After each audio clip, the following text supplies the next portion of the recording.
కానీ మన సీతమ్మ కాదమ్మా, నువ్వు దురదృష్టవంతురాలి కాదు, నీలో నువ్వు ఎంతో గొప్పదానివి, అదృష్టం ఉంది కాబట్టే నువ్వు నా దగ్గర పరిచారికురాలుగా ఉన్నావు అని మన సీతమ్మ చెప్పి, మన సీతమ్మ వివాహానంతరం ఈ మీనాక్షిని తనతో పాటు అయోధ్య నగరానికి తీసుకెళ్తుంది. తీసుకెళ్ళినాక మాతకు చాలా సపర్యలు చేస్తుంది, మాతకు కావాల్సినవన్నీ అందిస్తుంది. ఇంకా ఈ వెళ్ళాలి కదా 14 ఏళ్ళ అరణ్యవాసం. 14 ఏళ్ళ అరణ్యవాసం వెళ్తున్నప్పుడు మాత తన జ్యోతిని, తన ఆత్మశక్తిని కాంతి రూపంలో ఒక విగ్రహం ముందర ఒక పాత్రలో ఉంచుతుంది మాట. చెప్తుంది అక్కడున్న పరిచారకులకు, మీనాక్షికి, సోమకు, ఉషా, రోహన్లకు, ఈ జ్యోతి నుండి నేను మీతో మాట్లాడతాను. నేను అక్కడ 14 ఏళ్ళ అరణ్యవాసంలో ఎన్ని ఇబ్బందులు పడుతున్నానో అవన్నీ కూడా ఈ జ్యోతి రూపంలోనే మీకు చెప్తాను. మీరు కూడా ఈ అయోధ్య రాజ్యంలో ప్రజలు ఎలాంటి ఇబ్బందులు పడుతున్నారు, ప్రజలకు అనారోగ్యంగా ఉన్నారంటే వాళ్ళకి పలానా చోట మొక్కలు తీసుకొచ్చి ఇవ్వండి అని నేను చెప్తాను. మీరు అయ్యండి నాకు చెప్పండి, వాళ్ళు అనారోగ్యంగా ఉన్నాయని మీరు చెప్పాలి అని ఆ మాత ఆ జ్యోతిని పెడుతుంది అన్నమాట, తన ఆత్మశక్తిని. మీనాక్షి జీవితానంతరము మన సోమ అడుగుతుంది, మీ చివరి కోరిక ఏంటి అని అడిగితే, నాకు సీతామాతతో ఉండే అనుభవాలు కావాలి, నేను మరు జన్మలో కూడా సీతామాత దగ్గర ఉన్న అనుభవాల కోసం జన్మ తీసుకుంటాను అంటుంది. మిథిలా రాజ్యంలో అంటుంది. సోమ చెప్తుంది, మిథిలా రాజ్యము మాతది ఎట్లా అవుతుంది, రాములు వారు ఎక్కడుంటే సీతామాత అక్కడ, అంటే అయోధ్య మాతది అయోధ్య. నువ్వు మాత అనుభవాలు కావాలి అంటే నువ్వు ఇలా కోరుకోవాలి, రాముల వారు సీతమ్మ వారి జ్ఞాపకాలు కావాలి అంటూ నువ్వు ఈ అయోధ్య రాజ్యంలో జన్మ తీసుకోవాలని కోరుకుంటూ నీ శ్వాస తుది శ్వాసను విడువు అంటే మన మీనాక్షి అలానే కోరుకుంటుంది. ఎలా అంటే నాకు సీతామాత రాముల వారి జ్ఞాపకాలు కావాలి అని అనుకుంటూ తన తుది శ్వాసను విడుస్తుంది. నిజంగానే మన అనసూయ సీతామాత రాముల వారి జ్ఞాపకాలు కావాలని కోరుకుంది కదా, ఆ కోరికతోనే అయోధ్య రాజ్యంలో జన్మ తీసుకుంటుంది. అయోధ్య రాజ్యంలో ఒక రాజు కుటుంబంలో అనసూయగా జన్మ తీసుకుంటుంది. మేడం మాస్టర్స్ అంటే ఇక అనసూయలు ఇద్దరున్నారు, కన్ఫ్యూజ్ అవ్వద్దు, అందుకే మనం చెప్తున్నాను. అనసూయ, ఈ అనసూయ ఇది గత జన్మ ఏంటి భయము, వాళ్ళ నాన్నగారు వివాహం చేస్తాను అంటే ఈ భయం నాటుకొని పోతుంది పూర్వ జన్మలోది. ఏమని, నేను వివాహం చేసుకుంటే నేనన్నా చనిపోతా, లేకపోతే నా భర్త అయినా చనిపోతాడు, లేకపోతే నా పిల్లలైనా చనిపోతారు, నాకు వివాహం వద్దు అని ఏడుస్తుంది మాట. అమ్మ నువ్వు ఏడవద్దు, ఇక్కడే రాముల వారు కట్టించిన అది గురుకులం ఉంది, ఆ గురుకులానికి వెళ్ళి విద్యను అభ్యసించు అని చెప్తే సరే నేను చదువుకుంటాను అని చెప్పి రాముల వారు కట్టించిన ఆ గురుకులంలో మొట్టమొదటి స్త్రీ మన అనసూయ. ఆ అమ్మాయి అనసూయకు రాముల వారి కథలు చెప్తూ సీతాపహరణ జరిగింది అంటారు. సీతాపహరణ అంటే ఆ మాటలకి అమ్మాయికి నచ్చవు. అరే సీతాపహరణ జరగడం ఏంటి, సీతామాతకు తనను తాను రక్షించుకోగల శక్తి సామర్థ్యాలు ఉన్నాయి, ఇది అసత్యము, నేను ఈ గురుకులానికి వెళ్ళను అని చెప్పి గోల చేసి అక్కడి నుంచి వచ్చేస్తుంది అన్నమాట. వచ్చేస్తే ఇప్పుడు చెప్పుకున్న కథలన్నీ, ఈరోజు మనం చెప్పుకున్న కథలన్నీ సోమ అనసూయ వాళ్ళమ్మకు చెప్తుంది. ఏమంటే 14 ఏళ్ళ అరణ్యవాసంలో నిగూఢమైన రహస్యం ఉందమ్మా.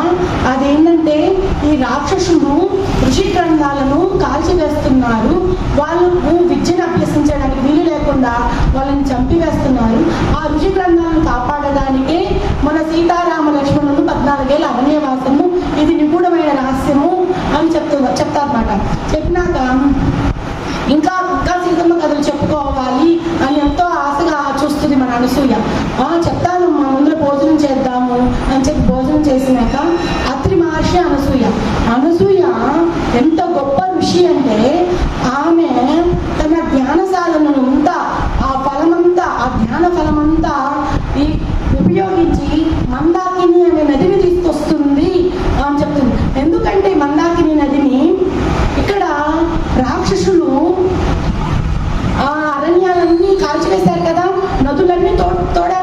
అన్నారు. మరి అక్కడ జీవరాశి ఉండదు కదా, జీవరాశి తాగడానికి నీళ్ళ నుంచి వస్తాయి, జంతువులకి మనుషులకి అన్నిటికీ ఇబ్బందిగా ఉంది.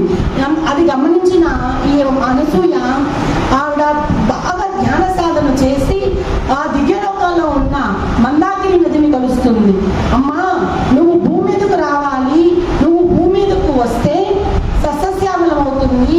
భూమి మీద కొన్ని పక్షులకు నీరు అందటం లేదు, మనుషులకు కూడా నీరు లేదమ్మా, నువ్వు రావాలి అని బ్రతిమలాడుతుంది.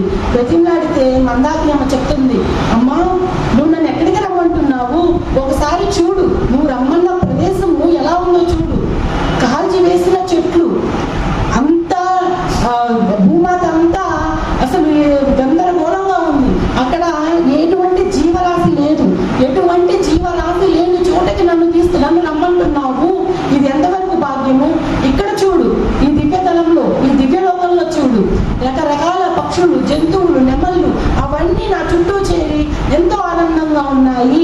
నన్ను ఈ దివ్యలోకంలో నుంచి భూమి మీదకి రమ్మంటున్నావా, ఇది ఎంతవరకు సాధ్యము అని అడుగుతుంది. అడగగానే మన అనసూయ బ్రతిమలాడుతుంది. ఇంకా అమ్మా, ఇక్కడ ఉన్న జంతువులన్నిటికీ నీరుంది, భూమి మీద కూడా ఆ జంతువులు నీటి కోసం తహతహలాడుతున్నాయి, నువ్వు రామ్మా అని బ్రతిమలాడుతుంది. సరే, నువ్వు ఇంతగా బ్రతిమలాడుతున్నావు కాబట్టి నేను వస్తా. ఒక ఒప్పందం ఏంటంటే, చూసావు కదా ఇక్కడ రకరకాల పక్షులు, నెమళ్ళు, జంతువులు, ఎగిరి లోపల నది లోపల చేపలు ఇవన్నీ ఉన్నాయి. నాకు ఇలాంటి వాతావరణాన్ని సృష్టించు, భూమి మీద సృష్టిస్తే నేను వస్తాను అని చెప్తుంది. ఇంకా సరేనమ్మా, నువ్వు నాకు మాట ఇచ్చావు కదా, నేను ధ్యాన సాధన చేసి ఆ భూమండలం మీద ఆ జంతువులు హాయిగా ఉండేటట్టు చేస్తానని చెప్పి తనకున్న ధ్యానము ఇంకా బాగా ధ్యానం చేసి ఈ భూమండలాన్ని సస్యశ్యామలం చేద్దామని చెప్పి ఒక పచ్చగా ఉండేటట్టు చేస్తుంది అన్నమాట. ఇంకా అక్కడికి జంతువులు, పక్షులు, చెట్లు ఇవన్నీ కూడా వస్తాయి. రాగానే మళ్ళీ మందాకిని నదమ్మని కలవడానికి దివ్యలోకంలోకి వెళ్తుంది మన అనసూయ. వెళ్ళి అడుగుతుంది, అమ్మా చూసావు కదా, నువ్వేమన్నావు, ఇక్కడ భూమండలం మీద జీవరాశి లేదు, అందుకు రానన్నావు. ఇప్పుడు నాకున్న తపశక్తిని అంతా ఉపయోగించి ఇక్కడ నేను అంత జీవరాశిని సృష్టించానమ్మా, ఇప్పుడు వాటికి నీరు కావాలి, నువ్వు రామ్మా అంటే అప్పుడు మందాకిని నది ఆనందించి, నువ్వు నిజంగా ఎంత గొప్పదాని అంటే జీవరాశి లేని చోట జీవరాశిని సృష్టించావు, నేను ఆనందంగా వస్తాను, ఆ జంతువుల కోసం వస్తాను, నీ కోసం వస్తానని చెప్పి మన అనసూయ ఆ దివ్యలోకంలో నుండి మందాకిని అనే నదిని భూమి మీదకి తీసుకొస్తుంది. అప్పుడు ఆ మందాకిని నది ఉన్న చోట ఆ జంతువులన్నీ కూడా ఆ నీటిని ఉపయోగించుకుంటాయి. మేడం మాస్టర్ అంటే ఈ ధ్యానం వల్ల ఎంత ఉపయోగం ఉందంటే, మనం మొదటి నుంచి చెప్పుకున్నాము, జనక మహారాజు మిథిలా రాజ్యంలో నది లేకపోయినా ధ్యానం చేసే ఆ నదిని నదమ్మని తీసుకొచ్చాడు.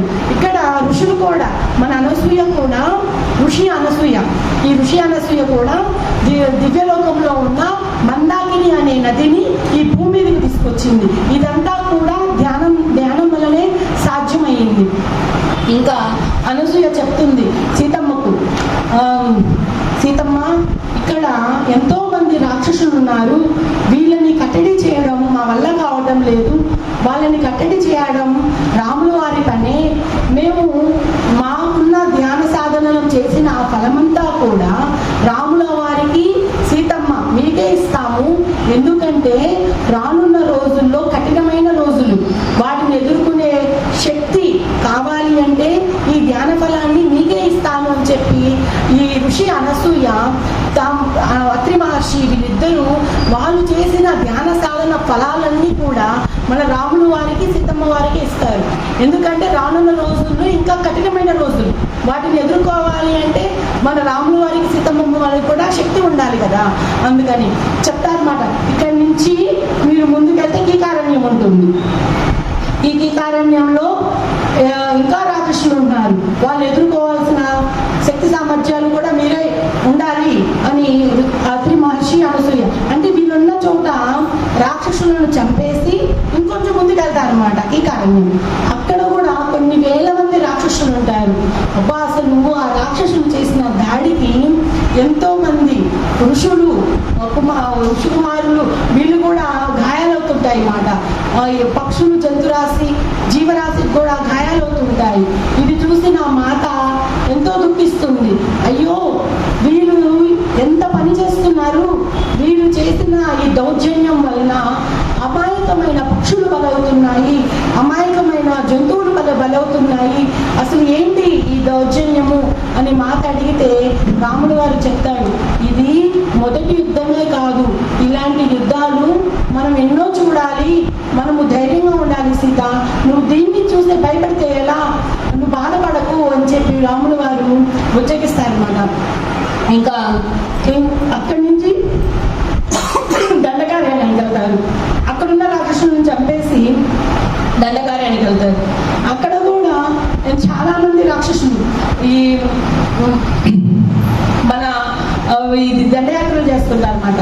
చుట్టుపక్కల గ్రామాల్లో ఉన్న ప్రజలు రాముల వారి దగ్గరికి వచ్చి బ్రతిమలాడతారు, రామయ్య తండ్రి, మాకు మా గ్రామంలో ఈ రాక్షసులు వచ్చి దండయాత్రలు చేసి యుద్ధం చేసి బీభత్సం చేస్తున్నారయ్యా, ఆ రాక్షసులను కట్టడి చేయడం మా వల్ల కావటం లేదు, మీరే వచ్చి ఆ రాక్షసులను చెప్పండి అంటే రామలక్ష్మణులు అక్కడ చుట్టుపక్కల ఉన్న గ్రామాలలోకి వెళ్ళి ఆ రాక్షసులను చంపుతారన్నమాట.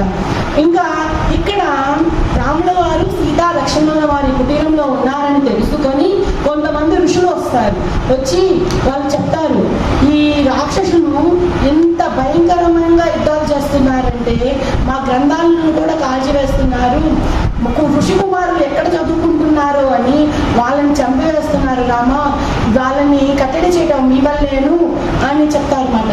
అంతేకాదు ఇక్కడ ఒక స్త్రీ ఉంది, ఆ స్త్రీ బాగా అందంగా ఉంటుంది, ఆవిడ వస్తుంటే మంచి సువాసన.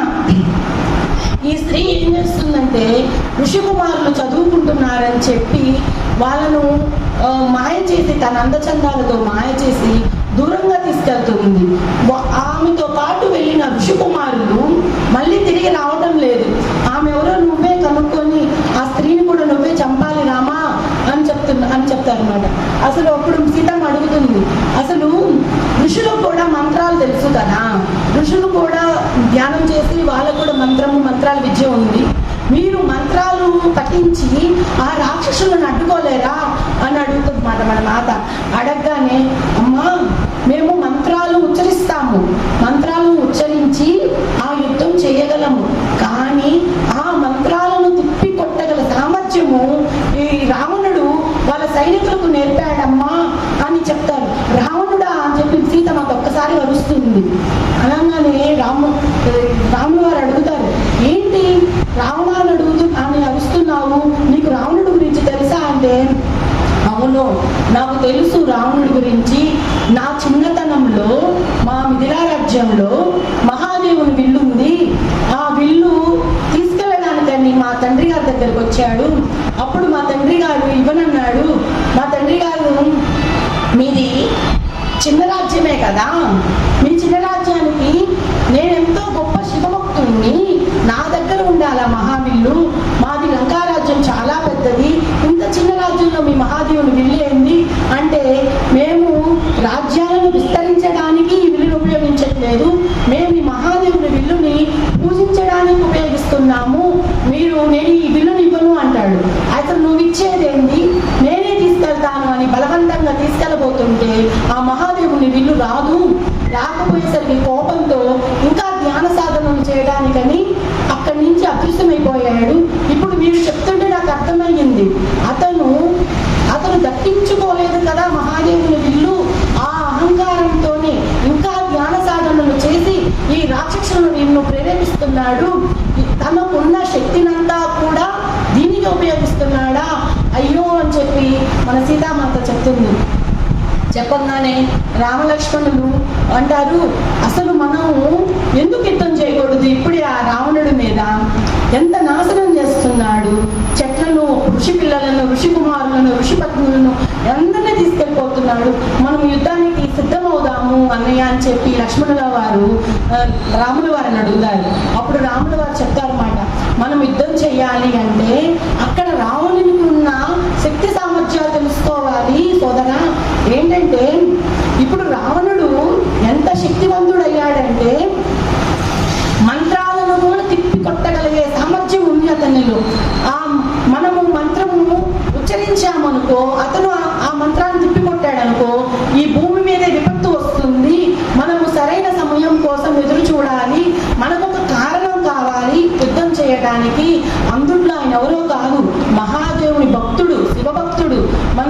సరైన కారణం కోసం ఎదురు చూస్తూ ఉండాలి అని మన రాముల వారు లక్ష్మణుల వారు చెప్తుంటే మన సీతామాత అడుగుతుంది, ఇంతకంటే గొప్ప కారణం ఏంటి? అసలు భూమాత మీద ఎలాంటి పనులు చేస్తున్నాడు, ఆ చెట్లను కాల్చివేయటం ఏంటి అని చెప్పి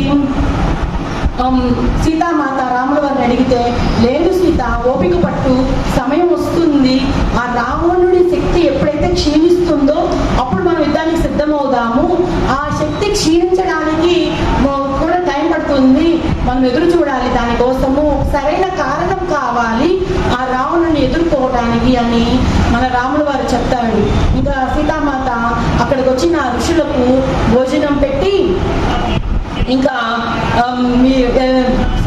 పళ్ళు అన్ని ఇచ్చి పంపిస్తుంది అన్నమాట. కానీ సీతామాత మాత్రం రాత్రి అంతా కూడా అయ్యో ఈ రావణుడు ఎంత పనిచేస్తున్నాడని చెప్పి బాధపడుతుంది. ఇంకా ఇక్కడ పనంతా ఏంటంటే రాముల వారు అక్కడ ఉన్న చుట్టుపక్కల గ్రామాల్లో ఎవరికైనా సమస్య ఉంది అంటే పరిగెత్తుకుంటా వెళ్ళి ఆ సమస్యను తీరుస్తారన్నమాట రామలక్ష్మణులు. సీతామాతను ఎవరికైనా గాయమైందనుకో ఇక్కడ ఉన్న అడవిలో ఉన్న ఔషధ గుణాలున్న మొక్కలు తీసుకొచ్చి ఆ యొక్క కషాయాలు తాగిస్తూ ఆ మందులు పసరు కట్టి ఆ గాయాన్ని మాన్పిస్తూ అలా ఉంటుంది. అయితే సీతామాత రామలక్ష్మణులు ఇక్కడ కుటీరంలో ఉన్నారు అని తెలుసుకొని ఋషి లోపాముద్ర అగస్త్యముని వీళ్ళు వస్తారన్నమాట. ఋషి లోపాముద్ర చాలా గొప్ప ధ్యాని అండి. అసలు ఎంత గొప్ప ధ్యాని అంటే తను ధ్యాన సాధనలు చేసి ఉన్నతలో జ్ఞానముద్రలను కనిపెడుతుంది. ఆవిడ ఇక్కడే ఉండి తన కుటీరంలోనే ఉండి జ్ఞానముద్రలను వేసి ఆ రాక్షసులను చంపుతుంది మాట. ఈ ముద్రలు నాకు తెలుసు అని రాక్షసులకు తెలియకూడదు. ఒకవేళ తెలిసినవి అంటే ఈ ముద్రలను కూడా అపహరించుకుపోతారు. ఈ ముద్రలు అంటే రావణుడు ఈ రాక్షసులకు కూడా ఎలాంటి శిక్షణ ఇస్తాడు అంటే ఋషి స్త్రీల మనసులలో దూరి వాళ్ళ ఆలోచనలు కూడా పసిగట్టేంత శిక్షణ ఇస్తాడు అన్నమాట తనకున్న శక్తితో. ఆ సైనికులకి ఆ రాక్షసులకు కూడా అంతటి శక్తిని ఇస్తాడు. అందుకనే ఈ ఋషి లోపాముద్ర అగస్త్యమునులు వాళ్ళు ధ్యాన సాధన చేసి మాకు ఈ విద్య తెలుసు, ఈ యొక్క ధ్యానముద్రలు అనే విద్య తెలుసు అని వాళ్ళకి తెలియనివ్వకుండా వాళ్ళు మనసులలో లోతైన పొరలలో మాకేమి తెలియదు అన్నట్టుగా లోతైన పొరలలో ఎక్కడో దాచుకుంటారన్నమాట. కానీ రానున్న రోజుల్లో ఈ ముద్రలు అవసరము, సీతామాతకు అవసరము అని ఋషి లోపాముద్ర ఆ యొక్క ధ్యాన ముద్రల గురించి చెప్తుంది. చెప్పంగానే సీతమ్మ అడుగుతుంది, అసలు మనము ఈ రావణుని కట్టడి చేయలేమా? ఈ రావణుడు ఎంత శక్తివంతుడయ్యాడమ్మా అని అడుగుతుంది మన సీతమ్మ ఈ ఋషి అగస్త్యముని లోపాముద్రుని. అసలు రావణుడు ఎంత శక్తివంతుడయ్యాడంటే దేవతలను సహితం భయపెట్టేస్తున్నాడు. ఈ సూర్యుడు మండే సూర్యుడిని ఇంకా మండిస్తాడు. ఆ సూర్యుడిని అలా భయపెడుతున్నాడు.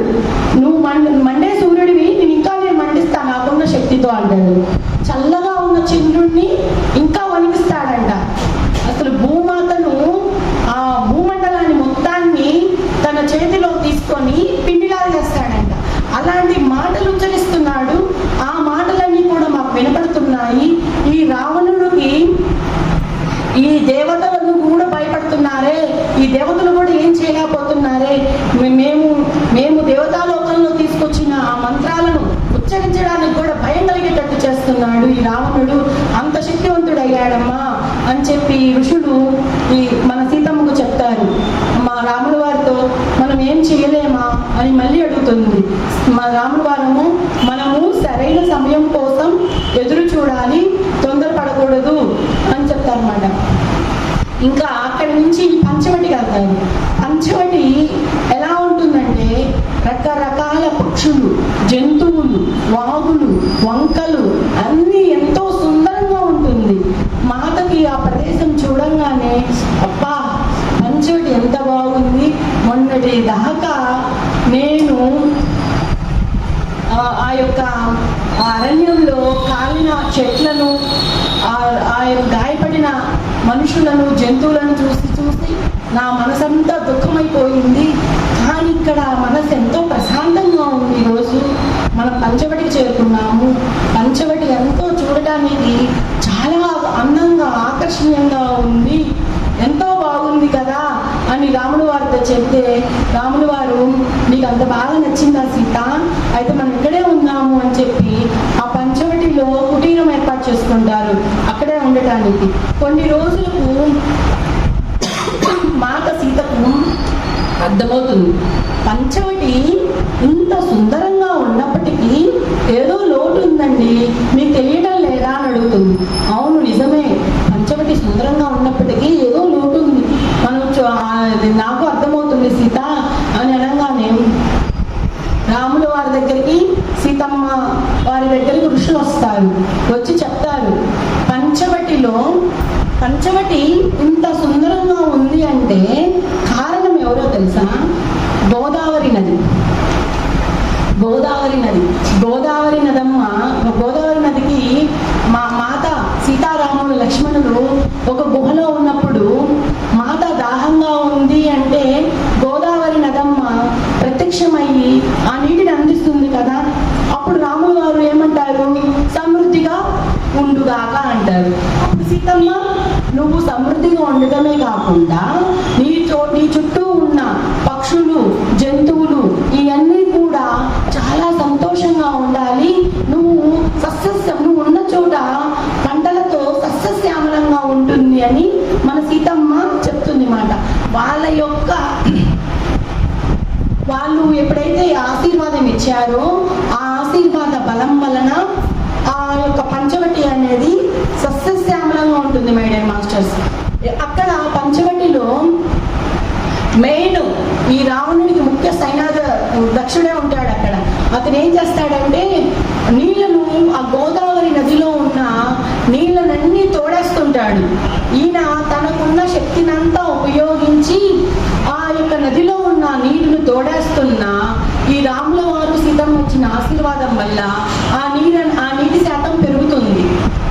జంతువులు కూడా చాలా ఆనందంగా ఉంటాయి అన్నమాట. అంతేకాదు అడవులను కూడా చేయడానికి ప్రయత్నిస్తాడు, దాడులైతే జరుగుతాయి. కానీ రామ సీత లక్ష్మణుల వాళ్ళ ఆశీర్వాదం వల్లనే ఆ పంచవటి అంత అందంగా, అంత రమణీయంగా ఉంది. మై డియర్ మాస్టర్స్, ఇంకా చెప్తారన్నమాట. అక్కడికి ఋషులు వస్తారు. వచ్చి ఈ ఎందుకమ్మ పంచవటి అనేది ఇంత అందంగా ఉంది, అన్నిట్లో కన్నా ఈ పంచవటి అనేది చాలా ప్రమాదకరమైనది. ఎందుకంటే ఈ పంచవటిలో ఒక మాయాస్త్రీ తిరుగుతుంది. ఆ మాయాస్త్రీ ఎలా ఉంటుంది అంటే తన రూపమే మార్చుకొని తన అందచందాలతో ఋషి కుమారులను చదువుకోనియట్లేదు. ఋషి కుమారులు ఎక్కడైనా చదువుకుంటే వాళ్ళు ఉన్నతంగా ఎదుగుతారు అని వాళ్ళని బయటకు తీసుకొచ్చి వాళ్ళని చంపివేస్తుంది. ఆ స్త్రీ ఎవరో కూడా తెలియదు, ఆ స్త్రీని కనిపెట్టే బాధ్యత కూడా రాములు వారిదే అని చెప్పంగానే ఇంకా అప్పుడు రాములు వారు చెప్తారన్నమాట సీతమ్మకి, సీత నీకు గోదావరి నది దగ్గరికి వెళ్ళడం అంటే చాలా ఇష్టం. గోదావరి నదమ్మ దగ్గరికి వెళ్ళి ఆమెతో మాట్లాడాలని, ఆటలాడుకోవాలని, అక్కడికి వచ్చే పక్షులతో మాట్లాడాలని నువ్వు వెళ్తుంటావు. ఇక్కడ ప్రజలకు బాగలేదు అంటే ఔషధ గుణాలున్న మొక్కలను వెతికి తీసుకురావడానికి కూడా నువ్వు ఆ గోదావరి నదమ్మకు దగ్గరికి వెళ్తావు. ఇప్పుడు నువ్వు అలా వెళ్ళటానికి వీలు లేదు. ఎందుకంటే ఇదే లాస్ట్ సంవత్సరం, చివరి సంవత్సరం. ఈ చివరి సంవత్సరము మనము చాలా జాగ్రత్తగా ఈ పంచవటిలో ఉంటే మనము మన రాజ్యంలోకి వెళ్ళిపోవచ్చు. నువ్వు రాముల వారైన నేను ఇక్కడ కుటీరంలో ఉంటేనే నువ్వు ఆ గోదావరి నదమ్మ దగ్గరికి వెళ్ళాలి, లేకపోతే లక్ష్మణుల వారు కుటీరంలోనే ఉంటేనే నువ్వు బయటికి వెళ్ళి ఔషధ గుణాలన్న మొక్కలు తీసుకురావాలి.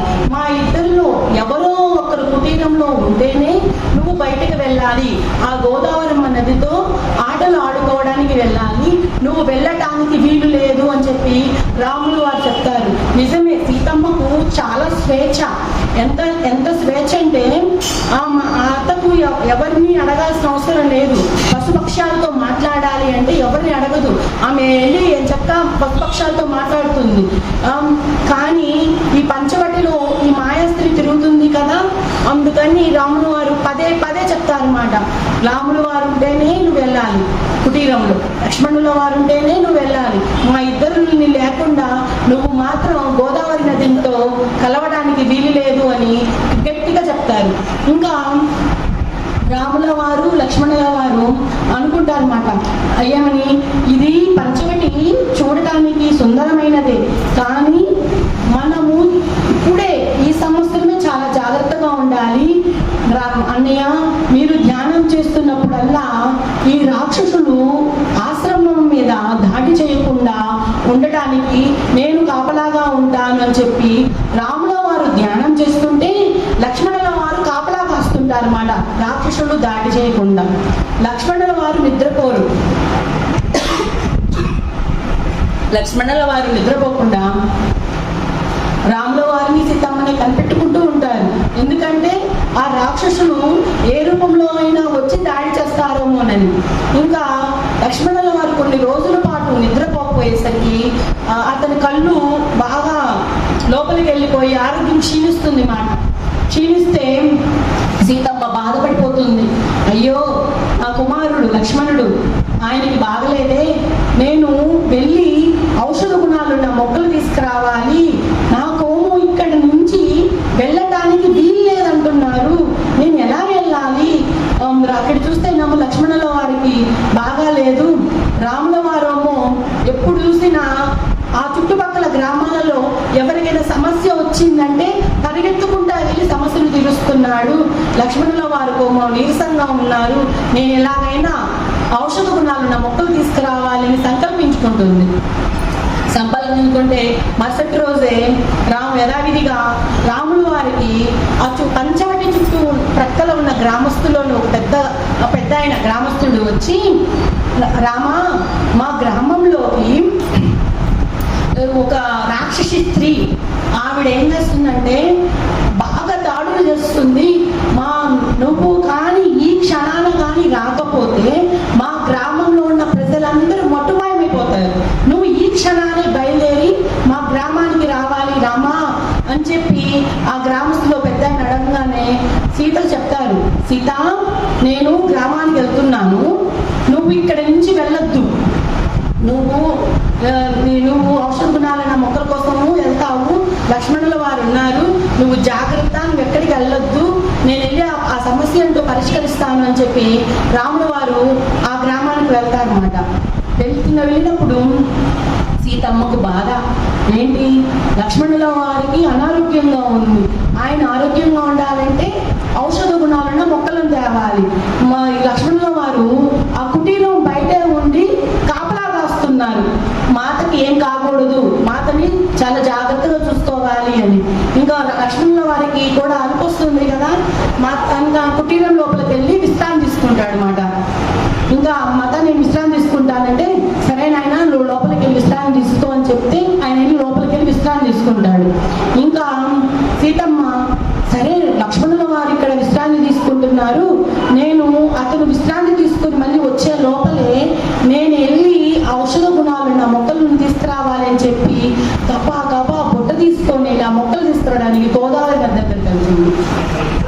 వెళ్ళంగానే అక్కడ గోదావరి ఆ నది దగ్గర మొక్కలు కనపడకపోయేసరికి గోదావరి నదమ్మని బ్రతిమలాడుతుంది, అమ్మా నాకు ఇక్కడ మొక్కలేమి లేవు, నాకు కావలసిన మొక్కలు ఈ గోదావరి నదికి అవతల ఒడ్డున ఉన్నట్టుంది, నాకు దారి చూపించవా అంటే సీతమ్మకు గోదావరి నదమ్మ ఒక పాయలాగా చీల్చి ఆ దారి చూపిస్తుంది, ఆ మొక్కలు ఎక్కడున్నాయో ఆ దారి చూపిస్తుంది మాత సీతామాత ఆ పాయ గుండా వెళ్ళి ఆ మొక్కలను తీసుకుంటుంది, మొక్కలు తీసుకొని పుట్ట నిండా నింపుకుంటా ఉంటుంది.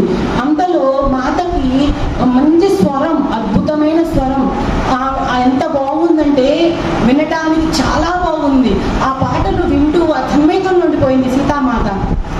ఎంత బాగా పాడుతున్నారు, ఆ పాటలు భారతీదేవి గురించి పాడుతున్నారు, కానీ ఈ పాటలో ఏదో లోటు ఉంది, ఏంటంటే ఈ పాట పాడుతున్న స్త్రీలో ఆనందం లేదు, ఏదో దుఃఖం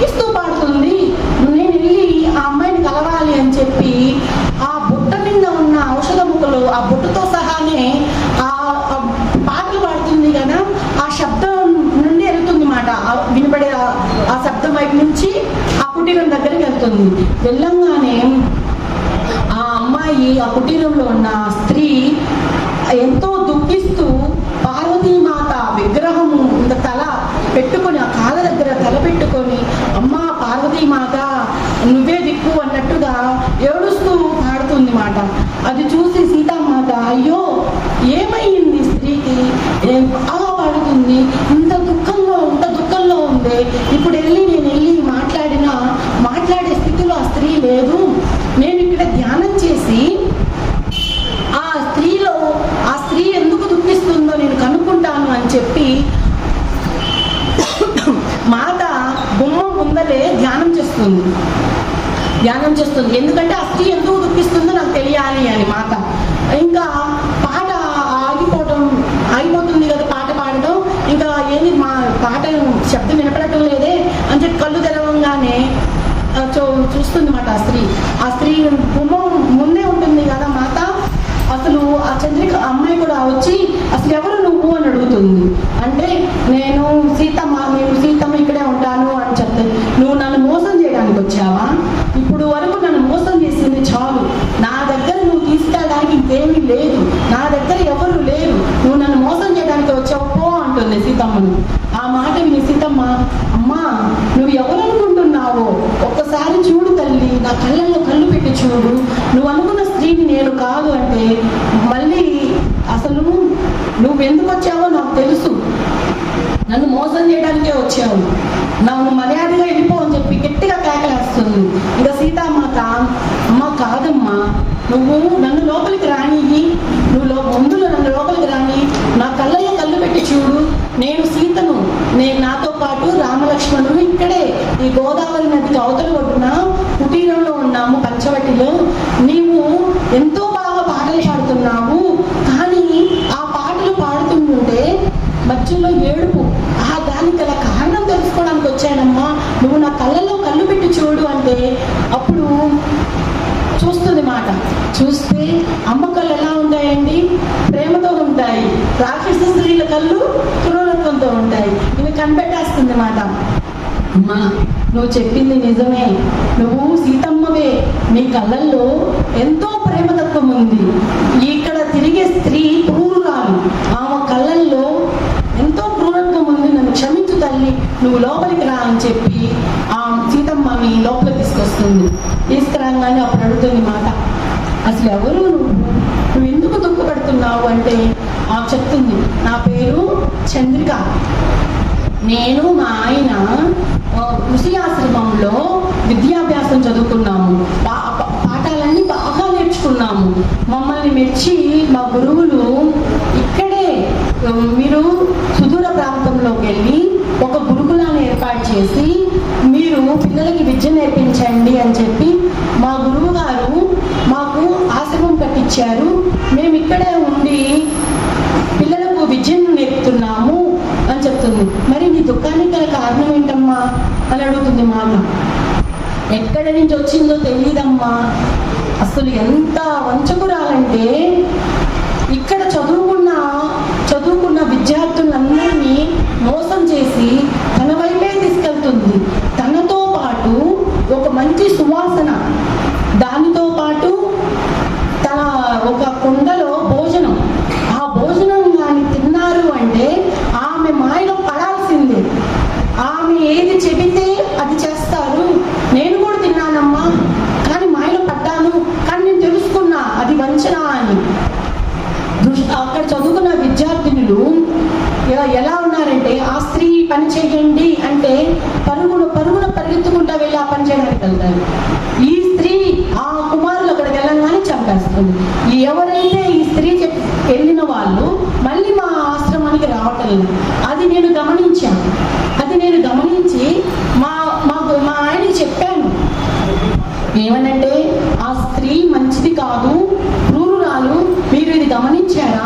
మన ఆశ్రమంలో చదువుకుంటున్న కుమారులు తగ్గిపోతున్నారు, మీరు ఇది గమనించండి అని చంద్రిక చెప్తే వాళ్ళ భర్త అంటాడు, కాదు, ఆ స్త్రీ దేవతా స్త్రీ, ఆ స్త్రీలో చాలా గొప్ప తెలుసా, నువ్వు తప్పుగా అనుకుంటున్నావు, నీదే తప్పు అని ఆ చంద్రిక భర్త చెప్తాడు మాట. ఇంకా వినంగానే చంద్రిక అనుకుంటుంది, అయ్యో నేను చెప్పిన మాట కూడా వినట్లేదే, ఆ స్త్రీ తెచ్చిన భోజనం తినటం వల్లే ఈ మాయ అనేది కమ్ముకుంది. ఈ మాయను తీయాలంటే మా భర్త ఎప్పుడైతే ధ్యానం చేస్తే ఆ ధ్యానంలో ఏది కరెక్టో, ఏది నిజమో, ఏది అబద్ధమో కరెక్ట్గా తెలుస్తుంది. దేవుడా, నా భర్త ధ్యానం చేయాలని కోరుకుంటుంది. ఈ వంచన స్త్రీ అది గమనించేస్తుంది. ఈయన కానీ ధ్యానం చేశాడు అంటే నేను దేవతా స్త్రీని కాదు, క్రూరాలని తెలిసిపోతుంది. నేను ఇతనికి ధ్యానం చేయనీయకుండా చేయాలి అని చెప్పి ఇంకా ప్రేమ నటించి అతనిని తీసుకెళ్ళిపోతుంది మేడం. ఎప్పుడైతే అతనిని తీసుకెళ్ళిపోతుందో ఈ చంద్రిక భర్త తిరిగి రాడు కుటీరానికి. ఈ చంద్రిక మాత్రము తన భర్త వస్తాడు అనే చాలా దూరము అడవిలో తనొక్కటే ఎదుగుతుంది. తనొక్కటే నా భర్త తిరిగి వస్తాడని చెప్పి చాలా దూరం చూస్తుంది. ఇంకా చేసేది ఏమీ లేక ఆ విగ్రహం ముందు ఏడుస్తూ, అమ్మా పార్వతీ మాత, నాకు నువ్వే దిక్కు, నాకు నువ్వే దిక్కు అని చెప్పి పాటలు పాడుతున్నానమ్మా అని చెప్తుందన్నమాట. దానికి పార్వతీ మాత ఆశీర్వాదం బలం వలన నా భర్త తిరిగి వస్తాడు అని చిన్న ఆశ అని ఈ చంద్రిక సీతమ్మతో చెప్తే, సీతమ్మ కన్నీళ్లు తుడిచి చంద్రికయ్యి, అమ్మా నువ్వు నిజంగా ఎంతో గొప్ప స్త్రీవి, ఎంతో పుణ్యాత్మురాలివి. ఎలాగంటావు, ఇక్కడ చుట్టుపక్కల ఎక్కడా కుటీరాలు లేవు, ఎక్కడ మనుషులు లేవు, ఈ అడవి అంతా రాక్షసులతో ఉంది. ఈ రాక్షసులను తట్టుకొని నువ్వు నిలబడ్డావంటే నీలో ఎంతో గొప్ప శక్తి ఉందమ్మా, నువ్వు చాలా ధైర్యవంతురాలివి అని పొగుడుతుంది మాట. ఇంకా చంద్రిక, అమ్మ నా కోసం నువ్వు వచ్చావు, ఎంతో దూరం నుండి వచ్చావు, భోజనం చేద్దాము అని చెప్పి భోజనం ఏర్పాట్లు చేస్తుంది మాట. చేసి ఇద్దరు భోజనం చేస్తారు. చేసినాక మన సీతమ్మ తల్లి చెప్తుంది, నేను ఇక్కడే ఔషధ గుణాలను మొక్కలు తీసుకొచ్చాను, వీటిని కానీ కషాయంగా బాగా ఉడికించి కషాయంగా తయారు చేసి నువ్వు కానీ తాగావు అంటే నీలో ఇంకా మానసిక బలము, ఉత్తేజం వస్తాయమ్మా, ఇంకా ధైర్యంగా ఉంటావు, ఈ మొక్కలు వాడుకో అని చెప్పి సీతామాత లక్ష్మణుల వారి కోసం తెచ్చిన మొక్కలను ఈ చంద్రికకి ఇస్తుంది మాట. చెప్తుంది ఇంకా, నువ్వు నిజంగా గొప్ప జ్ఞానివి, నువ్వు చాలా ధైర్యవంతురాలివి, నువ్వు ధైర్యంగా ఉండు, నేను నిన్ను మళ్ళీ కలుస్తాను, ఇప్పటికే ఆలస్యమయ్యింది, నేను తిరిగి వెళ్ళాలి, నా కోసం రాముల వారు లక్ష్మణుల వారు ఎదురు చూస్తుంటారు, నేను వెళ్ళాలమ్మా, నేను మళ్ళీ తిరిగి వస్తాను నీ కోసం అని చెప్పి గబా గబా మాత వెళ్తుంది మాట. వెళ్తుంటే ఆ బుట్ట నిండా మొక్కలు ఉండవుగా, తెచ్చిన మొక్కలన్నీ చంద్రికకి చేస్తుంది. మొక్కలు ఎవరి కోసం తెచ్చింది? లక్ష్మణుల వారి కోసం. దారి మార్గంలో కలుస్తుంది, అరే నేను వచ్చింది ఎవరి కోసము?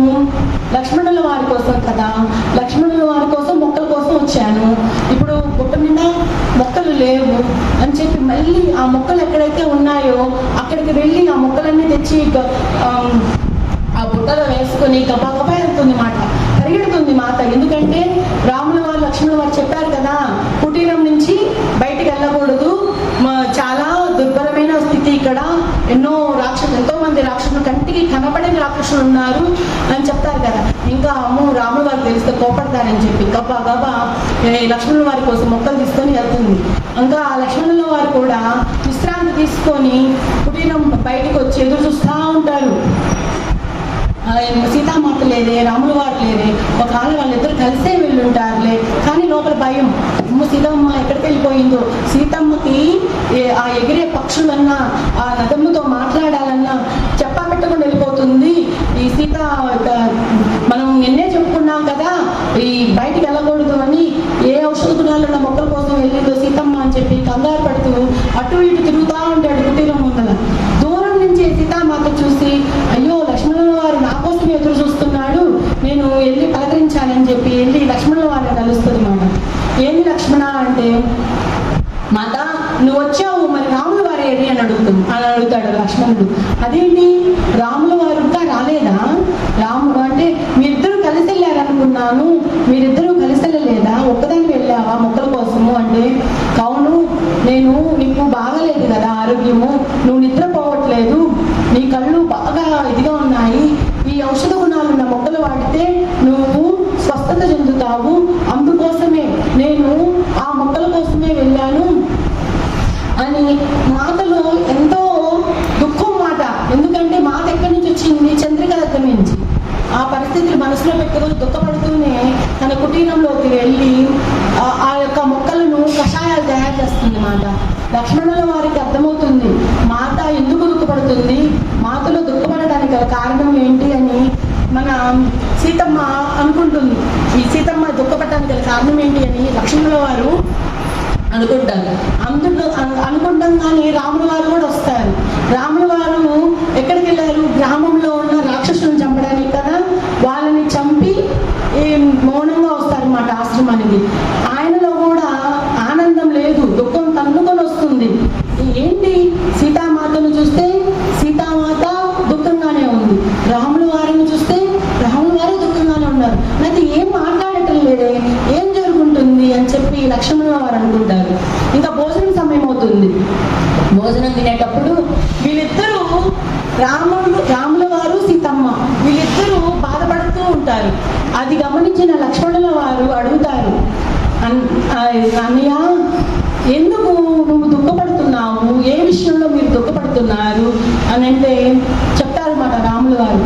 ఈరోజు ఏం జరిగిందో తెలుసా, నేను గ్రామంలో ఉన్న ఆ రాక్షసులను చంపడానికి కదా నేను వెళ్ళింది, వాళ్ళని చంపేశాను.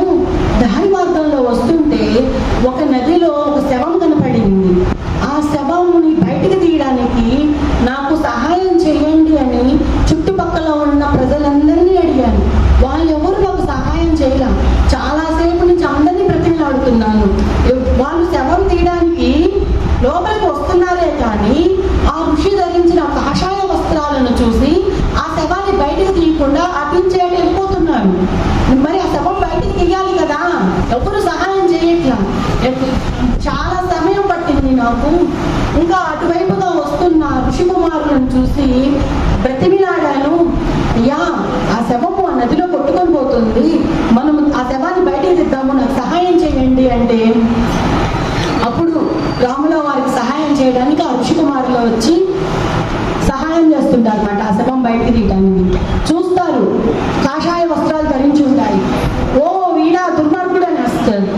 అనగానే రాముల వారు కాషాయ వస్త్రాలు ధరించిన ఋషిని పట్టుకొని దుర్మార్గుడు నీచుడు అంటున్నారేంటి, ఏది అసలు ఏం జరిగింది అని రాముల వారు ఆ ఋషి కుమారులు అడుగుతాడు. ఇతను ఎవరో కాదు, మా గురువే, మా గురువు, మేము విద్యను అభ్యసించడానికి మేము ఈయన దగ్గరకు వచ్చాము. ఇతను మాకు విద్యను నేర్పించకుండా ఒక స్త్రీ వ్యామోహంలో పడి ఆ స్త్రీ అంటే వెళ్ళిపోయాడు. మేమందరం ఈయన దగ్గర మేము నేర్చుకోవడం అనవసరం అని చెప్పి ఈ ఋషి కుమారులు బయటకు వచ్చారు. ఇక్కడ కాకపోతే వేరే చోట చదువుకోవాలని చెప్పి బయటకు వచ్చారు. కానీ ఆ వంచన స్త్రీ అక్కడ ఉన్న ఋషి కుమారులని వ్యామోహంతో బయటికి తీసుకెళ్ళిపోయి చంపేసింది మాట. ఇక్కడ ఉంది ఇద్దరు ఋషి కుమారులే, మేము బయట చదువుకుందామని వచ్చేసాము, ఇతనే అతను మా గురువు గారేను అని చెప్పంగానే, అయ్యా జరిగిందేందో జరిగింది, మీ గురువే అంటున్నావు కదా, మనము దహన సంస్కారాలు చేద్దాం, సహాయం చేయండి అంటే ఈ నీచుడుగా మేము దహన సంస్కారాలు చేసేది అని వెళ్ళిపోతుంటారు అన్నమాట. రాములు వారు బ్రతిలాడతారు, కాదయ్యా ఏం జరిగిందో మనకేం తెలుసు, కానీ గురువు అంటున్నావు కదా, గురువు అంటే ఆయన ఎంతో విద్య నేర్చుకున్నాడు, మీరు దయచేసి నా కోసం సహాయం చేయండి అని చెప్తే ఇంకప్పుడు అక్కడ ఋషి కుమారులు ఆ నదిలో నుంచి ఆ శవాన్ని బయటికి తీసి అంతిమ దహన సంస్కారాలు చేస్తారన్నమాట. రాములు వారు చెప్తాడు ఆ ఋషి కుమారులకి, మీ గురువే కదా, ఈ గురువు కోసము ఆయన ధర్మపత్ని ఎదురు చూస్తుంటుంది, ఆవిడ మీకు ఏమవుతుంది మాత, ఆ మాతకి చెప్పండి, ఆ మాత ఎదురు చూస్తుంటుంది, మా భర్త ఎప్పుడైనా తిరిగి వస్తాడు అని ఎదురు చూస్తూ ఉంటుంది, మీరు ఈ యొక్క సహాయం కూడా చేయండి, మీ మాత దగ్గరకు వెళ్ళి ఇలా జరిగింది అని చెప్పండి అని చెప్తాడన్నమాట. అప్పుడు ఋషికుమారులు సరేనమ్మా మీరు చెప్పారు కదా, మేము మా మాత దగ్గరికి వెళ్ళి మా గురువు గారు చనిపోయారు, ఆయన యొక్క దహన సంస్కారాలు కూడా మేమే చేశాము అని అక్కడి నుంచి ఋషికుమారులు బయలుదేరతారన్నమాట. ఇదంతా రాముల వారు ఎవరికి చెప్తున్నారు? లక్ష్మణుల వారికి, సీతమ్మకు. ఇంకా సీతమ్మ ఒక్కసారిగా చంద్రిక అని పెద్దగా అరుస్తుంది. ఆ పెద్దగా అరవగానే రాములు వారు అడుగుతారు, చంద్రికానా? చంద్రిక ఎవరు అని. చంద్రిక అండి, నేను ఆ చంద్రికను కలిశాను, ఆ ఋషి భార్యను నేను కలిశాను. ఆ ఋషి భార్య ఎలా ఉందంటే అసలు కుటీరంలో తన ఒక్కటే ఉంది, చుట్టుపక్కల ఏ కుటీరము లేదు. ఆ వాళ్ళు ఈ కుటీరంలో ఉండి పిల్లలకు విద్యను అభ్యసించడానికని ఇక్కడే ఉన్నారంట. ఎవరో ఒక స్త్రీ వ్యామోహంలో పడి ఎతుకుతూ ఆ స్త్రీ వెంట వెళ్ళిపోయారంట. అతని కోసమని ఎన్నెన్నో చోట్ల తిరిగింది. ఆ స్త్రీకి, ఆ చంద్రికకు తెలీదు తన భర్త చనిపోయాడని. ఇంకా తన భర్త తిరిగి వస్తాడనే ఆ పార్వతీమాత విగ్రహం దగ్గర ఉండి పూజలు చేస్తుంది. అయ్యో, ఆ చంద్రిక భర్త చనిపోయాడే, ఈ విషయం మనం ఎలా తెలియజేయాలి రామా అని చెప్పి సీతమ్మ బాధపడుతుంటే రాముల వారు సీతమ్మతో, నువ్వు ఒక్కదానివే కాదు సీత, ఈ విషయం చెప్పడానికి సీతారామ లక్ష్మణుల సమేతంగా మనం ఆ చంద్రిక దగ్గరికి వెళ్ళి మనము ఆమెను బాధపడకుండా చూద్దాము, రేపు వెళ్ళి చంద్రికను కలుద్దాము అని చెప్తారన్నమాట. మాస్టర్స్, ఈ కథలన్నీ మనకు ఎలా వస్తున్నాయి? ఈ కథలన్నీ ఎవరు చెప్తున్నారు? సోమ అనసూయ వాళ్ళ అమ్మకు చెప్తుంది. ఈ కథలన్నీ కూడా ఈ సోమకు ఎలా తెలుస్తున్నాయి అంటే, మాత తను 14 ఏళ్ళ అరణ్యవాసం వెళ్తున్నప్పుడు ఒక జ్యోతిని, తన ఆత్మశక్తిని ఒక విగ్రహం ముందు పెట్టింది కదా, ఆ జ్యోతిలో చూస్తుంది మాట ఇలా జరుగుతుంది అరణ్యంలో అనేవి అన్ని కూడా చూస్తుంది. అందుకని ఈ కథలన్నీ కూడా ఈ జన్మలో మన మీనాక్షియే అనసూయ, ఆ అనసూయకు చెప్తుంది. ఈ కథలన్నీ ఇలా మేము ఆ జ్యోతి నుంచే చూసాము అని సోమ ఈ అనసూయ వాళ్ళమ్మకు చెప్తుంది.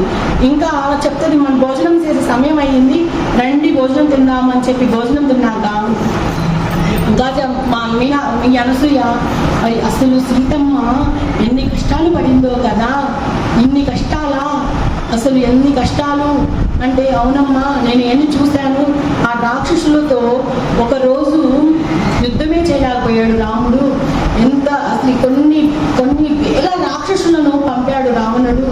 ఆ యుద్ధం చేయలేక మన సీతమ్మతో చెప్తున్నాడు ఏమనంటే, ఈ రావణుడు ఎన్నాంటి మంత్రాలను నేర్పించాడు, ఆ మంత్రాలను కూడా తిప్పి కొట్టేగలగ శక్తి నాకు లేకుండా పోతుంది, వీళ్ళని ఎదుర్కోవడం చాలా కష్టంగా ఉంది సీత అని రాముల వారు సీతమ్మతో చెప్తుంటే, అప్పుడు ఈ సోమకు బాధ కలుగుతుంది మాట. అయ్యో, రాముల వారికి ఎంత కష్టం ఎదురయ్యింది, ఈ రావణుడు కొన్ని వేల రాక్షసులను పంపుతున్నాడా, ఈ రామ ఇంత కష్టపడుతున్నాడే అని చెప్పి బాధపడుతూ ఆ రోజంతా నిద్రపోదు మన సోమ.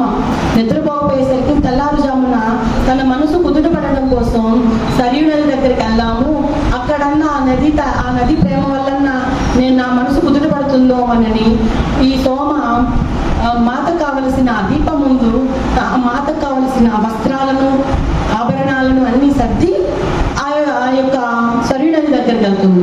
వెళ్ళి, నువ్వు ఇన్ని కష్టాలు పడుతున్నావు తల్లి అడవిలో, రాముల వారిని ఆ రావణుడు ఇంతమంది రాక్షసులను పంపిస్తున్నాడు, ఏందమ్మా ఈ కష్టం అని చెప్పి ఆ సరియు నదమ్మతో చెప్తుంటే, ఒకరు కాదు, 10 మంది కాదు, 1000 మంది కాదు, అయోధ్య రాజ్యంలో ఉన్న స్త్రీలందరూ వచ్చి ఆ సరియు నది ఒడ్డుకు వచ్చి మా మాత క్షేమంగా అయోధ్య నగరానికి రావాలి అని చెప్పి సూర్యుడు ఉదయించక ముందే ఆ పూజా సామాగ్రి తీసుకొని ఆ సరియు నదికి పూజలు చేస్తుంటారు అన్నమాట. అది చూసి సోమలో ఆనందం. మాత ఎక్కడి నుంచి వచ్చింది? మిథిలా రాజ్యం నుంచి అయోధ్యకు వచ్చింది. అయోధ్యకు రాగానే ఎమ్మటి అరణ్యానికి వెళ్ళిపోయింది. అయినా కానీ ఈ అయోధ్య రాజ్యంలో ఉన్న స్త్రీలు మన మాత పట్ల ఎంత ప్రేమను కురిపిస్తున్నారా, నిజంగా మన మాత ఎంత అదృష్టవంతురాలు, ఈ దృశ్యం చూసిన నేనెంత అదృష్టవంతురాలని. ఇప్పుడు నాకు రాముల వారు అడవిలో కష్టాలు పడుతున్నాయి కూడా ఏమనిపించట్లేదని చెప్పి అక్కడి నుంచి ఆనందంగానే, అంటే ఎందుకు ఆనందం వచ్చింది, అయోధ్య రాజ్యంలో ఉన్న స్త్రీలందరూ కూడా మన మాత క్షేమంగా ఉండాలి అని ఆ ఉన్నారు కదా. అది చూసి ఆనందం మాట మన సోమకు. ఇంకా తిరిగి వచ్చి చెప్తుంది, ఇంకా కథలు ఎన్నో ఉన్నాయి మీ సోమ అనసూయకు చెప్తుంది మాట. ఇంకా మరుసటి రోజు ఈ చంద్రిక వాళ్ళ భర్త చనిపోయాడు కదా. ఈ చంద్రిక భర్తను కలవాలి అని సీతామాత రామ లక్ష్మణుల సమేతంగా ఆ చంద్రిక ఉన్న కుటీరానికి వెళ్ళాలని సిద్ధమవుతుంటారు అన్నమాట. సిద్ధమవుతుంటే రాముల వారి దగ్గరికి ఒక గ్రామాధికారి వస్తాడు. వచ్చి, రామయ్య తండ్రి మీరు ఇప్పుడు రావాలి, మీరు ఇప్పుడు రాకపోతే ఆ గ్రామం అంతా కూడా ఆ రాక్షసులతో బలైపోతుంది. వాళ్ళు ఆ రాక్షసులందరూ కూడా ఒక్కసారిగా మా గ్రామం మీద పడ్డారు, ఎంతో మందికి గాయాలైనవి. ఆ రాక్షసులను అడ్డుకోవడం మా వల్ల కాదు రామయ్య తండ్రి, మీరు ఈ క్షణాన్ని రావాలి అని గట్టిగా చెప్తారన్నమాట. చెప్పంగానే సరే నేను వస్తాను, రామలక్ష్మణుల సమేతంగా నేను ఆ గ్రామానికి వస్తాను, మీరు వెళ్ళండి అని చెప్పి పంపిస్తారు. ఇంకా రామలక్ష్మణులు సీతామాతతో చెప్తారు, నువ్వు ఈ కుటీరం దాటి బయటకు వెళ్ళకూడదు. నువ్వు అసలు కుటీరము నుంచి బయటకు వెళితే ఎంత విపత్కరమైన పనులు జరుగుతున్నాయో మనం చూస్తున్నాము కదా. ఇక్కడ ఎవరో మాయాస్త్రీ ఉందంట, మనం చాలా జాగ్రత్తగా ఉండాలి. సీత, నేను పదే పదే చెప్తున్నా, వీరు మేము వచ్చిందాకా నువ్వు ఈ కుటీరం నుంచి బయటకు వెళ్ళడానికి వీలు లేదు అని చెప్తారన్నమాట. చెప్పంగానే ఈసారి రాముల వారి మాట వింటుంది. నిజమే, బయటకు వెళ్ళను. కానీ చంద్రిక తన భర్తను కోల్పోయాడనే విషయం తెలుసో తెలియదో, నేను వెళ్ళి కలవాలి. నేను ఎలా కలవాలి? ఆ మాత దగ్గరికి, ఆ చంద్రిక అమ్మ దగ్గరికి నేను ఎలా వెళ్ళాలి అని చెప్పి సీతమ్మ కుటీరంలో ఉండి బాధపడుతూ ఉంటే ఋషి అనసూయ కొన్ని ధ్యాన ముద్రలు అవన్నీ చెప్తుంది కదా, ధ్యాన సాధనలు మనం ఎలా చేయాలి అని. అవి వాటి ద్వారా ఆస్ట్రల్ ట్రావెల్ అంటారు మాస్టర్స్. అంటే సూక్ష్మ శరీర యానము. శరీరం ఇక్కడే ఉంటుంది, లోపల ఉన్న ఆత్మ బయటికి వెళ్తుంది మాట, వెళ్ళి మాట్లాడవచ్చు మనము వాళ్ళతో. ఇంకా మాత ఆస్ట్రల్ ట్రావెల్ ద్వారా ఆ యొక్క చంద్రిక ఎక్కడుందో అక్కడికి వెళ్తుంది.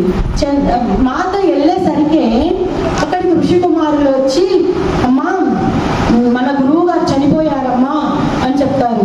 చెప్పంగానే నేను ఆ మాటలకు ఆమెకు కళ్ళు తిరిగి, అసలు నేను ఎందుకు బతకాలి? ఇక్కడ విద్య నేర్పించడానికి ఋషి కుమారులు లేరు, నా భర్త లేడు, నేను ఒక్కదాన్ని ఈ అడవిలో ఈ చిన్న కుటీరంలో ఉన్నాను, నేను ఎవరి కోసం బతకాలి, నేను ఎందుకు బతకాలి అని చెప్పి బోరుగా ఏడుస్తుంది మాట. ఏడుస్తుంటే ఇక్కడ సీతమ్మ కూడా ఆశ్రమ ట్రావెల్ వారు చేసి ఒక కాంతి రూపంలో ఆ కుటీరం లోపలికి వచ్చింది మాట. మాత చెప్పిన మాటలు ఆ చంద్రికకు వినపడవు, ఎందుకంటే ఆవిడ దుఃఖంలో ఉంది. దుఃఖంలో ఉన్నప్పుడు దేవతా స్త్రీలు మాట్లాడిన మాటలు వినపడవు. ఇంకా అక్కడే పార్వతీ మాత విగ్రహం దగ్గర కాళ్ళ దగ్గర పడి ఆ కాళ్ళు పట్టుకొని అడుగుతుంది మాట, నేను ఎందుకు బతకాలి, నేను ఎవరి కోసం బతకాలి అని అడుగుతూ ఏడుస్తుంటే అప్పుడు పార్వతీమాత, బిడ్డ ఒకసారి చూడు, నీ కోసం ఎవరు వచ్చారో చూడు, నీ కోసం సీతమ్మ తల్లి వచ్చింది అని చెప్పి తన పార్వతీమాత 2 వేళ్లతో ఇక్కడ కొడుతుంది మాస్టర్స్. నుదుటిన కొట్టంగానే ఇక్కడ తాడే ఉంటుంది. మన శరీరంలో చక్రాలు ఉన్నాయి కదా, మూలాధారము, స్వాధిష్టానము, మణిపూరక, అనాహత, విశుద్ధ, తాడే. తాడే అంటే ఇక్కడ ఉంటుంది. అది ఓపెన్ అయిపోతుంది అన్నమాట. ఓపెన్ అయిపోగానే చూస్తుంది, ఆ కాంతిని చూస్తుంది. చూడంగానే సీత చెప్తుంది మాట, సీతమ్మ, అమ్మా నాకు ఈ విషయం తెలుసు, మీ భర్త యొక్క దహనము అంత్యక్రియలు చేసింది ఎవరో కాదు తల్లి, రాముల వారే. నువ్వు నీ శక్తినంతా కూడబెట్టుకో, అసలు నువ్వంటేనే చాలా ధైర్యం తల్లి, నీకెంతో ధైర్యం ఉంది, నీకెంతో ధైర్యం ఉంది కాబట్టి ఈ అడవిలో నువ్వు ఒక్కదానివే ఈ కుటీరంలో ఉండగలుగుతున్నావు. చుట్టుపక్కలంతా రాక్షసులే, ఏ అడుగున చూసినా రాక్షసులే. ఈ రాక్షసుల మధ్య నువ్వు ఉన్నావు అంటే నువ్వు ఎంతో ధైర్యవంతురాలివి, ఎంతో శక్తివంతురాలివి, నీ శక్తిని గుర్తించు అని సీతామాత చెప్తుంది. సీతామాత చెప్పంగానే, అమ్మా నేను ఎవరి కోసం బతకాలి, నేను ఎవరి కోసం బతకాలి? నా బిడ్డల కోసం బతకాలా? నాకు బిడ్డలు లేరు. నా భర్త కోసం బతకాలా? నా భర్త లేరు. నేను ఇక్కడ నుండి మా గురువుల దగ్గరికి వెళ్తే నా ముఖము నా గురువుల గారికి నేను ఎలా చూపించాలి? నా గురువు గారు మా మీద నమ్మకంతోనే కదా ఒక గురుకులాన్ని కట్టించి మీరు విద్యను నేర్పించండి అని చెప్పి ఇక్కడికి పంపారు. ఇప్పుడు విద్యను నేర్పించడానికి కూడా ఇక్కడ ఋషి కుమారులు లేరు. నేను ఒక్కదానేనమ్మా, నా గురువులకి నేను ముఖం చూపించలేను, ఎక్కడికి నేను వెళ్ళే స్థితి లేదు, ఇక్కడ నేను ఎవరి కోసం బతకాలి తల్లి అని చెప్పి అడుగుతుందన్నమాట. అడిగితే సీతమ్మ చెప్తుంది, నువ్వు ధైర్యం తెచ్చుకో, నీకు ధైర్యం కూడబెట్టాలి అంటే నా శక్తిని ఇస్తాను అని చెప్పి ఆ తల్లి చుట్టూ గొప్ప కాంతి ఉంటుంది కదా, ఆ కాంతిని కొంచెం తీసి చంద్రికపిస్తుంది. చెప్పి ఈ సృష్టిలో మనము జీవిస్తున్నాము అంటే ధ్యాన సాధనలు చేయటానికే, ధ్యాన సాధనలు చేసి ఆ జ్ఞాన ఫలాలు పొందటానికే. నువ్వు ధ్యాన సాధన చెయ్యి, ఆ ధ్యాన ఫలాలని పొందు. ధ్యానం అంటే శ్వాస మీద ధ్యాస అని పదే పదే చెప్తుంది. ఆ మాత సీతమ్మ ఎప్పుడైతే తనకున్న కాంతిని ఆ చంద్రికనిస్తుందో, ఆ చంద్రికకు కూడా ఎక్కడ లేని శక్తి వస్తుంది మాట. ధ్యాన సాధనం చేయడానికి సిద్ధంగా ఉంది చంద్రిక. మాత చెప్తుంది ఏమంటే, నువ్వు నీ జీవితము చూసే ఇక్కడ ఋషి పత్నులు ధైర్యం తెచ్చుకోవాలి. ఇక్కడ చాలా మంది ఋషి పత్నులు ఉన్నారు, వాళ్ళు కూడా తమ భర్తలను కోల్పోయారు, కుమారులను కోల్పోయారు. ఇక్కడ ఉన్న ఋషులు కూడా దుఃఖంతో ఉన్నారు. కానీ నిన్ను చూసి ధైర్యం తెచ్చుకోవాలి. చంద్రికకు ఎవరూ లేరు, కానీ తాను ఎంతో ఆత్మశక్తితో ఆత్మ జ్ఞానం కోసం ధ్యాన సాధనం చేస్తుందని మీ పేరు మారు మ్రోగిపోవాలి, చరిత్రలో రాయాలి, చంద్రిక నువ్వు ధ్యాన సాధన చెయ్యి అని చెప్పి అదృష్టమైపోతుంది మేడం మాస్టర్స్. ఇంతటి అద్భుత గ్రంథం సీతాయనం గ్రంథం రాసినందుకు లీలా మేడం మేడానికి వేల వేల కృతజ్ఞతలు, మీరందరికీ కూడా వేల వేల కృతజ్ఞతలు.